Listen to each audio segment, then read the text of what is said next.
Word, that was in the beginning with God and was God, became flesh. That's verse 14. He became flesh and he dwelt among us. This is what we call the incarnation. Incarnation is just a big Latin word that means in the flesh. So in the incarnation, God dwells among us. And the word John uses here in verse 14 when he says dwelt, that word dwelt is a fascinating word because it's the word used in the Greek translation of the Old Testament for the tabernacle. So what John's saying, if you think about the scope of biblical history here, is that this word tabernacled or pitched his tent among us. In the Old Testament, wherever the tabernacle was where the presence of God and the glory of God was. The God of the Bible has never been distant. But in Christ, he goes even further. Because he doesn't just set up a tent somewhere in our camp. He comes and dwells in the flesh among us. And consider this. Not only did God enter our world, God entered our creation in weakness. Jesus was born in a manger, not a palace.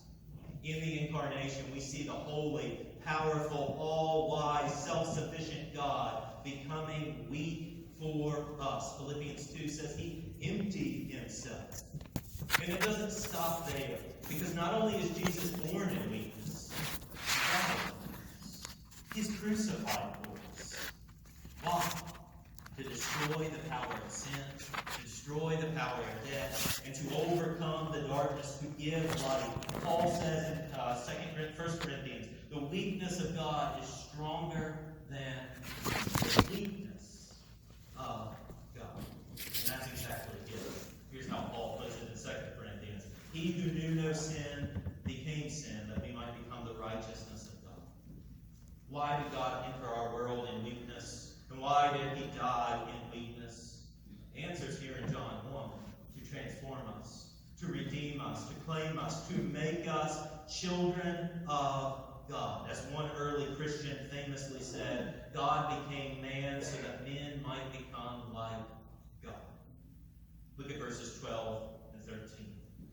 But to all who did receive him, who believed in his name, he gave the right, the privilege, to become children of God, who were born not of blood, nor of the will of the flesh, nor of the will of man, but of God. Here is the great Christmas truth. The eternal God who created all things and gives light to all, and gives life to everything, entered our world to make us children of God. God has not abandoned the world. On the contrary, he has invaded the world to save it.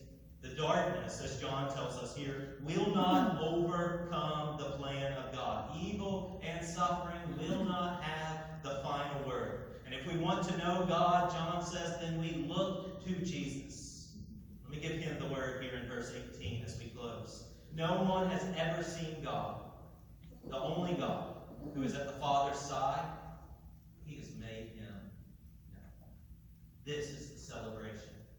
God has entered our world. He has come to us. The light is shining in the darkness. The light is shining on those who sit in darkness and in the shadow of death. The good news here of Christmas, the joyful thing that we celebrate, is that God is near. He has come to us.